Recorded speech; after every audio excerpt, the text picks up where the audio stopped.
Every library smells the same after closing: dust, carpet cleaner, and the faint sweetness of paper breaking down. Ours added something else. A dry sting that lived in the vents, like ozone after lightning. It leaked up from the basement. I noticed it my first week on the job.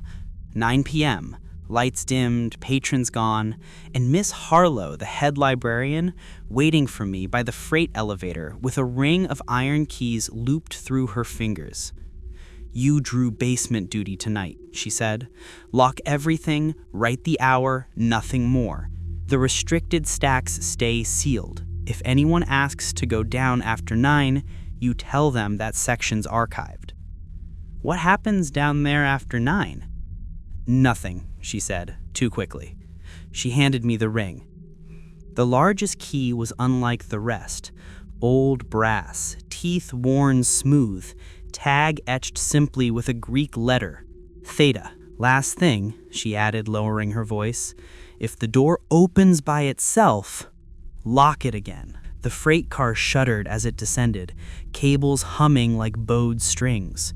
When the gate rolled up, the light fell short, swallowed a few feet past the threshold. The basement didn't smell like paper. It smelled like rain on cold stone. I made my patrol, checked the caged corridor marked Restricted Archive, and touched the padlock out of habit. It was warm. By the time I turned back toward the elevator, I heard it, the soft thud of a book closing somewhere deep beyond the cage. Just one. That sound followed me into the lift and up 3 floors, quiet as a turned page, but impossible to forget. I took the job because I needed quiet. After years unloading trucks at the docks, my hearing buzzed with noise, even in sleep. The listing for night security city library sounded like salvation. The building had looked noble once. Corinthian columns out front, murals fading in the atrium dome. Every evening, I unlocked the side door for staff, nodded to Miss Harlow, and watched the place settle into its nocturnal rhythm. By 8 o'clock, the footfalls of readers vanished. The janitor's vacuum murmured in distant aisles. Carts rattled as clerks filed the last returns. At closing, we dimmed the chandeliers, leaving only green-shaded desk lamps glowing like anchored fireflies. My checklist was simple. Turn lights off floor by floor. Check fire exits, record times. The second page, basement rounds, always came last, and every librarian treated it the way sailors treat bad weather.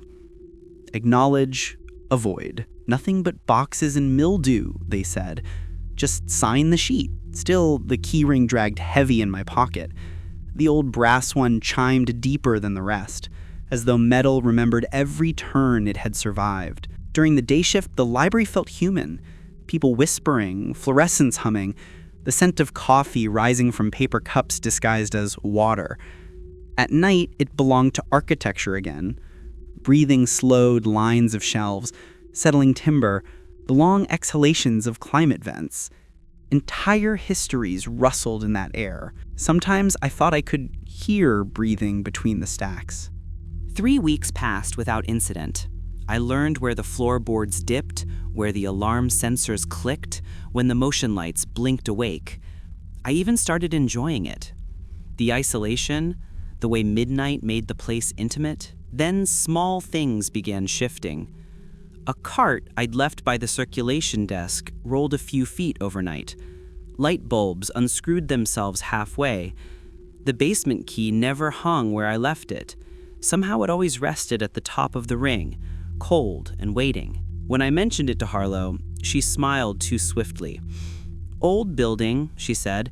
"Steel expands, wood contracts, ghosts of temperature." But as she walked past, I caught her muttering what sounded like a call number under her breath. String of digits, another digit. A librarian's prayer. That night I worked later than usual. The silence thickened until it pressed against my eardrums. I finished my log at 11:58, killed the main lights, and got ready to leave. A faint electric hum rose from below the floor. Low but constant, not like machinery running, more like voices buried beneath static. My radio crackled. No words, just the sound of a page being turned. Loud and close, I stood frozen beside the elevator, key rings slick in my palm. The brass key on top vibrated once, sharp enough to ring like a tuning fork, then went still. I told myself it was the vent again. I told myself every library breathes, but not with lungs. Monday, Miss Harlow summoned me before my shift. Her office perched above the main reading room like a preacher's pulpit, glass walls looking out over endless shelves. She gestured to the chair but didn't sit herself. "You've been doing well," she said, fingers worrying the edge of a catalog card. "It's time you learn our maintenance policies in full." I expected talk about fire drills and alarm codes. Instead, she read from a small laminated sheet pinned to a clipboard. First, she began, voice low, "Never shelve a book that doesn't appear in the inventory database. If you find one without a catalog number, bring it to me. Do not return it to the stacks." "Sure," I said, pretending to jot a note. "Second," she continued, tapping the page, "never read aloud in the basement, even a title. Silent work only." That one made me smile until I realized she wasn't joking. The light from the window cut hard across her profile. "Third," she said, tapping the page, "when the building empties after hours, speak the names of everyone leaving, staff, patrons, couriers. The library dislikes unfinished attendance. Dead air invites listeners." My skin prickled. Dislikes? She met my eyes for the first time. "Old superstition," she said lightly. "This building keeps good records. If a name isn't marked as gone, sometimes it stays. You'll understand." She slid a copy of the rules toward me and added a final instruction. "Last thing, if you hear a book fall after lights out, don't pick it up. Wait until morning." When she dismissed me, the sheet trembled faintly between my fingers, as if a vent blew, though none ran. I made my patrols that night thinking about Harlow's rules. Most jobs have manuals. Ours had commandments. Near midnight, I saw a woman I didn't recognize step out of the elevator, a flash of gray coat vanishing down the lower room corridor. I followed, calling out politely, "Ma'am, we're closed." No answer, only the gentle whisper of pages turning somewhere below, deeper than the basements I knew. I stopped, remembered Rule 2. Never read aloud in the basement. Without thinking, I whispered the label of the nearest shelf, Parapsychology 731, just to prove I wasn't afraid. The echo came back wrong. My own voice, slower, from behind the locked stairwell door. Parapsychology 731, it repeated, then silence. When I looked again, the laminated sheet in my pocket had damp fingerprints across the words, "Never read aloud." 2 nights after the briefing, the building began talking back. It started with heat. Old pipes pulse and sigh. That's normal. But this warmth had weight, rolling upward from the foundations like breath trapped beneath the floorboards. My boots left faint fog prints on marble. Around midnight, I took the elevator down, keys jangling too loud in the narrow cage. The hum I'd heard before rose again, not machinery this time, but something layered, like hundreds of whispers stacked until they blurred into a single drone. When the gate clattered open, the lights flickered awake one by one, overhead fluorescents flaring, fading, reigniting. The basement unfurled in sterile rows of metal shelving until it met the iron-barred corridor that led to the restricted archive. The padlock on that gate gleamed fresh oil. Miss Harlow's brass tag marked Theta still hung from my ring, heavy and expectant. I did my normal rounds, plumbing, fire exit, fuse box, then turned to go. That's when something shifted behind the barrier. A book closing, soft but definite. I froze. Another followed, a dry slap of page against cover, then the sound of fingertips brushing paper. I knelt, peering between bars. The corridor beyond was a throat of darkness, rows of shelves vanishing into a black so dense it looked liquid. My flashlight beam cut only a few feet before dissolving. Dust motes hung unmoving in the air, bright and weightless. "Security," I called quietly. "Anyone down here?" The light buzzed overhead once, and the middle section of shelving groaned forward half an inch, scraping stone. Books shivered inside their slots, as if a draft passed through them. I swallowed and stepped closer. The card catalog cabinet that stood sentinel near the gate rattled suddenly, drawers shuttered halfway open. Tiny index cards fluttered out like startled birds, spilling across the floor. One landed against my boot. The handwriting looked old, black ink faded brown. A single word, neat and narrow across the top line. "Listen." The lights went out, instant, total, dark. In the silence that followed, the whispering deepened. 1,000 overlapping breaths forming syllables I couldn't separate. Somewhere deeper, a chain clinked once, and the padlock under my hand pulsed warm, metal thudding like a slow heartbeat. I backed toward the elevator with my flashlight's dead weight cold in my fist. When I hit the gate button, it refused to close. The cage door trembled against its rails, trying to wedge itself open further. I slammed it shut manually, turned the emergency crank, and only when the motor engaged did the noises below thin away, like lights flicking off one by one in a far, empty city. Back upstairs, everything smelled faintly of rain and dusted paper. The returned index cards formed a drift outside the elevator. Each card's top line read the same single word now. Listen. Listen. Listen. The next morning, I marched straight to Miss Harlow's office with the card in my pocket. But her door was open, her chair empty, steam still curling from a half-drunk cup of tea. She hadn't gone far. Her purse hung from the hook. On her desk sat a thin binder stamped Maintenance Procedures, Lower Level. I shouldn't have touched it, but the cover was already unlatched, like she expected me to look. Inside were laminated pages unlike any institutional manual I had seen. Some were standard, fire code citations, wiring diagrams, but tucked between them was a single translucent sheet, written in pencil beneath the lamination itself, pressed there permanently. Restricted Archive, Protocol Theta. 1. If you hear anyone ask for a title you don't recognize, do not answer. 2. If a book drips, relock the cage and recite the Dewey sequence backward from 999. 3. When the lights flicker more than 3 times, face the shelves, never the hall. 4. Under no circumstance, open the ledger of returns. 5. If the elevator arrives uncalled, let it leave empty. Each rule bore thumb-smudged prints, ghosted into the laminate, as if many hands had traced them over the years. Beneath the list, tiny cursive, added later by some anonymous guard. The whispers want witnesses, not readers.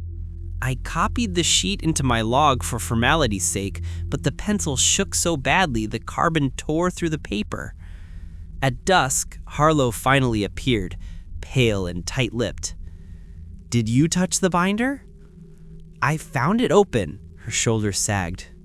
"Then you've inherited the shift properly." She pressed a small flashlight into my palm, an ugly industrial one with a crank handle. "Never rely on batteries down there, and if you hear the word listen, keep moving. It doesn't mean you." "What about the voices?" She cut me off with a sharp gesture. "They're not voices, they're residual queries. The catalog looks for attendants every few years. It finds one. That word, attendant, sat cold between us. By nightfall, I was back at my desk beside the elevator, rules propped open beside my register. Every tick of the clock echoed the rhythm of my pulse. Around 11, the elevator dinged. I hadn't pressed the button.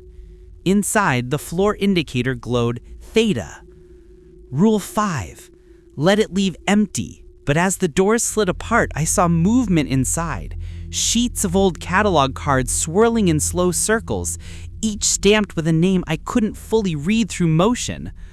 A single scrap drifted out, coming to rest against my boot. The word inked across its top line, returned. By the 4th week, the basement no longer felt like part of the library. It pulsed under everything. You could almost sense it breathing through the air ducts. I lasted longer than most new guards, or so the building rumor said, and that fact filled me with the false courage that people mistake for competence. Just after midnight, the elevator chimed once. Theta glowed on the panel again. The metal doors didn't open, just lingered half an inch apart, waiting. I turned the crank on my flashlight until its beam burned steady, squared my shoulders, and stepped in. The ride down was slower than usual. The hum beneath the floor carried voices enfolded inside it, soft, polite, persistent. They asked questions in the tone of patrons addressing a reference desk. "Could I trouble you for the ledger of returns?" I bit the inside of my cheek. Rule 4. Under no circumstance open the ledger of returns. The whisper came again, nearer now, word by word threading through the motor's buzz. "Please, it's overdue." The gate clattered open. My light caught a faint mist curling along the baseboards like breath. Dust no longer lay evenly. Instead, 2 tracks of bare footprints led straight toward the restricted archive. The padlock waited open. Brass key theta dangled already turned in the latch. Something in the pit of my stomach twisted, but habit drives all night workers. I lifted the lock out of reflex to resecure it, and the door drifted inward of its own accord. The glow of my flashlight rolled down aisle after aisle. Halfway along the central shelf sat a single, massive tome bound in cracked red leather, plates of brass along its spine. A tag dangled from the cover. Ledger of Returns. The air smelled faintly of copper and mold. I should have closed the gate. Instead, I stepped closer. The book vibrated softly under my palm, like a heart beating once every few seconds. On the first page, neat columns of names stretched across centuries, every entry stamped with a due date and a faint brown thumbprint at the margin. I turned a page. The columns continued. Near the middle, the handwriting changed. Fresher ink, darker. Some lines had no date. Some names I recognized from plaques on the first floor. Benefactors, librarians, dards. The last page was blank, except for a single line already written across the top. TBA, pending return. As I stared, the pen resting in the gutter rolled. No, twitched, and wrote one word below it. My name. The room exhaled like something satisfied. The pen dripped once onto the paper, a bead of ink that spread in perfect silence. Then the air behind me shifted, a draft too steady for chance. I turned. A man stood halfway down the aisle, or something shaped like one. His clothes looked borrowed from different decades, tweed jacket frayed at the cuffs, trousers pressed but scorched at one knee, shoes polished to mirrors that reflected only black. His face blurred at the edges, as if the lamplight couldn't hold focus on it. He spoke calmly, his voice dry as book dust. "Is my account clear?" I found my own voice somewhere far away. "We're closed." He lifted a finger, tracing the air the way librarians trace catalog drawers. 092.1. Supernatural folklore. Death customs. He smiled mildly. "That's what you'll find me filed." I backed 2 steps until the shelf pressed cold against my shoulders. "You can't be down here." I returned what was borrowed. His tone stayed polite, conversational. "A story. Everyone borrows one eventually. Some pay the fine, most do not. He reached into his jacket and withdrew a bookmark, a narrow strip of paper woven with strands of hair, each strand knotted into meticulous little bows. It reeked faintly of lilac and smoke. As he held it out, the hair stirred, though there was no breeze. "File this under my name," he said. I didn't take it. The pattern on it moved, tiny printed letters wriggling like worms through parchment. He sighed, disappointed but unsurprised. "Then at least tell her the ledger has been balanced." "Tell who?" "The librarian." His head tilted in curiosity. "She forgets me every decade." The outline of his body began to fray, scattering into pale dust that hung suspended before collapsing to the floor like torn paper. What remained were the shoes, neatly aligned, soles smoking faintly. The bookmark lay between them, letters still crawling. From somewhere deeper in the stacks came the soft shuffling of others, pages turning, slow footsteps, restrained coughs of patrons waiting for service. I left the shoes where they stood and ran. The elevator was waiting, doors already open. My flashlight died as I stepped inside, leaving only the theta button pulsing dim gold. The cage rose on its own, smooth and soundless, and in that silence, I heard the whisper that had followed me for weeks, clearer than ever. "Returned." I didn't sleep. Morning light slanted across my desk, catching the dust that always drifted through the reading room, yet the sight only reminded me of that man's disappearance, how he had flaked apart like loose pages. When Harlow arrived, I told her everything. She listened, arms folded tight across her cardigan, and when I finished, she only said, "You shouldn't have answered him." Then she turned and locked her office door behind her. That wasn't enough. I needed proof that I hadn't gone mad, that the basement wasn't some hallucination born of sleepless nights. So I went hunting through the public archives. The municipal record room sat 2 floors below City Hall. The clerk didn't ask why I wanted building deeds. He simply looked weary, as if he'd handed out that folder before. Property, Block 47, City Library. Prior construction, right and care home for the infirm, built 1889, condemned 1911 after administrative improprieties. Demolition incomplete, foundation left intact to save cost. Library commissioned 1913 using same stone base. Beneath the text, someone had penciled a note in faint librarian's shorthand. Record sealed, transferred to restricted archive, Theta. My stomach hollowed. I kept digging. Old newspapers filled the gaps. The asylum's director, Eleanor Wright, had been accused of experimenting with bibliotherapeutic treatment, forcing patients to read and write their own delusions into bound ledgers, locking the books away once a patient recovered. During the inquest, every ledger vanished.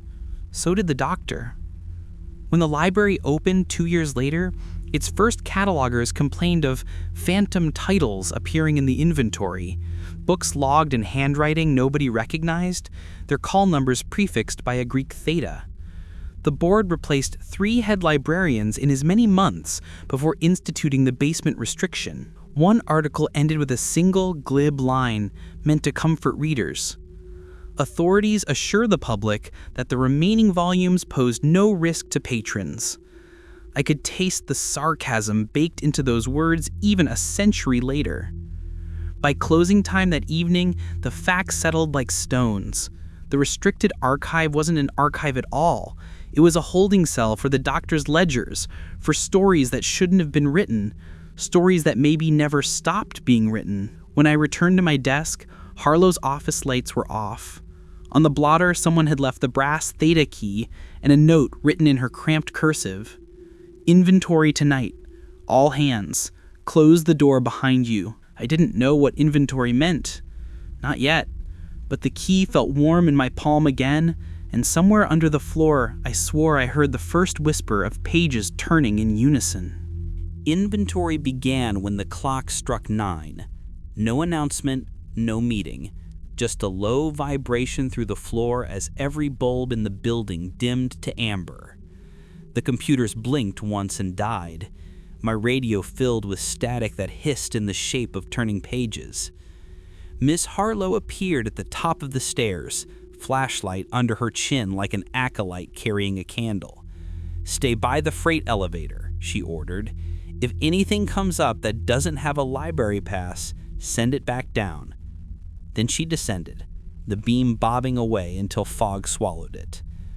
The power failure spread gradually upward, one row of lamps at a time, until the only light left was the green glow from the desk fixtures. They pulsed together, perfectly timed, as if responding to a heartbeat hidden under the foundation. When the elevator's gates slid open, cold air rolled out, smelling of wet ink and old salt. The corridor beyond vibrated with coordinated whispers, voices layered so evenly they sounded rehearsed. Inventory wasn't accounting, it was attendance. I followed at a distance. The metal shelves had shifted during the blackout, forming aisles that hadn't existed before. In each new corridor stood a figure, translucent as cigarette smoke, patrons in antique clothing, children holding spectral checkout slips, librarians with name tags from decades past. Each opened a book, stared at a single unread word, and moved on. Light flickered along brass rails above them where squares of dust floated like motes underwater. With every flicker, more patrons appeared. They didn't notice me. They focused entirely on their shelves, murmuring in perfect rhythm. Returned, replaced, remembered. Their repetition blended with the scrape of countless pages turning. My heartbeat joined the tempo before I realized it. Rule 3. When the lights flicker more than 3 times, face the shelves, never the hall. I obeyed instinctively, staring into the spine of a red volume whose title kept changing between blinks. A bell rang from deep in the stacks, clear, pure, final. The entire crowd froze mid-motion. One by one, they shut their books and turned toward the elevator. Toward me. Harlow emerged from the fog then, blood on her hands but smiling faintly, whispering, "They've all been counted." The brass gate slammed down of its own accord, trapping us on the upper floor while the basement drowned in whispers below. The noise rose until it sounded less like speech and more like the earth itself, digesting. When it quieted, the floor beneath my boots was warm as breath. The air smelled again of lilac, sweet, funereal. Harlow whispered, almost proud, "The inventory never loses a story. It only changes guards." And behind me, the elevator motor began to run, even with no power for it to draw from. The pen dripped once onto the paper, a bead of ink that spread in perfect silence. Then the air behind me shifted, a draft too steady for chance. I turned. A man stood halfway down the aisle, or something shaped like one. His clothes looked borrowed from different decades, tweed jacket frayed at the cuffs, trousers pressed but scorched at one knee, shoes polished to mirrors that reflected only black. His face blurred at the edges, as if the lamplight couldn't hold focus on it. He spoke calmly, his voice dry as book dust. "Is my account clear?" I found my own voice somewhere far away. "We're closed." He lifted a finger, tracing the air the way librarians trace catalog drawers. 092.1. Supernatural folklore. Death customs. He smiled mildly. "That's what you'll find me filed." I backed 2 steps until the shelf pressed cold against my shoulders. "You can't be down here." I returned what was borrowed. His tone stayed polite, conversational. "A story. Everyone borrows one eventually. Some pay the fine, most do not." If the basement door unlocks on its own, do not relock it. Do not descend. Brace it shut and leave through the fire exit. The library does not need another story tonight. Behind me, the typewriter restarts, Keys striking quick, urgent, metallic. It finishes my thought. Inventory concluded. A final clack dents the ribbon.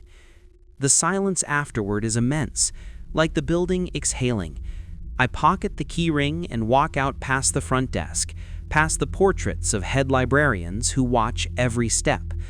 On the marble floor, a trail of ash leads toward the exit. I don't remember leaving it. Outside, dawn dulls the sodium lights. The town smells of wet cement and old rain. I lock the glass doors and tape the incident report to the inside. Through the reflection, I see the shelves shifting behind the foyer window, aligning themselves into new aisles no blueprints ever recorded. One narrow corridor remains lit. It points directly to where I'm standing. My car engine won't start, so I keep writing. Maybe if I finish, the story will stay here, instead of following me home. That's the secret the library always hinted at. Written words are anchors. Speak them aloud and they drift. Write them down and they hold the door closed, at least for a little while. If you're reading this online or in print, then the file was uploaded automatically, the way the system backs up nightly reports. That means the library found its next archive, the network, the screens. Every curious reader scrolling at 3 a.m. searching for strange stories. You're the audience it wanted all along. So here's your notice, the only warning I can give before my line in the ledger completes its period. If you ever find yourself in a library after hours and hear a page turn when none of your books are open, don't look toward the sound. If you see a rope blocking the stairwell and a sign that simply reads, "Restricted," respect it. Curiosity is the only fine and never forgive. And if the door at the bottom opens by itself, lock it again. Some stories write back.